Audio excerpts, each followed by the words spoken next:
తిను తిను, అడ్డమైన తిండంతా తిను, కాని నన్ను మాత్రం తినకు. భలే వాడివే బ్రదరు, కాస్తైనా ఆరోగ్యం గురించి ఆలోచించు. నేను మీ దానిమ్మను. నాలో విటమిన్ సి, కే, ఫోలేట్ మరియు పొటాషియం వంటి పోషకాలు పుష్కలంగా ఉంటాయి.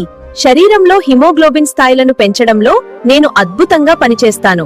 రక్తహీనత ఉన్నవారు ప్రతిరోజు నన్ను తినడం వల్ల త్వరగా కోలుకుంటారు. నాలో ఉండే యాంటీ ఆక్సిడెంట్స్ రక్తనాళాల్లో కొవ్వు పేరుకుపోకుండా చూస్తాయి. ఇది రక్త ప్రసరణను మెరుగుపరిచి రక్తపోటును అదుపులో ఉంచడంలో సహాయపడుతుంది. నాలో ఫైబర్ అధికంగా ఉంటుంది. ఇది జీర్ణ వ్యవస్థను శుభ్రపరుస్తుంది మరియు మలబద్ధకం వంటి సమస్యలను తగ్గిస్తుంది. ప్రతిరోజు నన్ను తినడం వల్ల చర్మాన్ని కాంతివంతంగా మార్చడమే కాకుండా ముఖంపై ముడతలు పడకుండా వృద్ధాప్య ఛాయలను కూడా తగ్గిస్తాను. మెదడు కణాలను రక్షించడంలో సహాయపడి జ్ఞాపక శక్తిని పెంచడమే కాకుండా వయస్సుతో పాటు వచ్చే అల్జీమర్స్ వంటి వ్యాధుల ముప్పును కూడా తగ్గిస్తాను.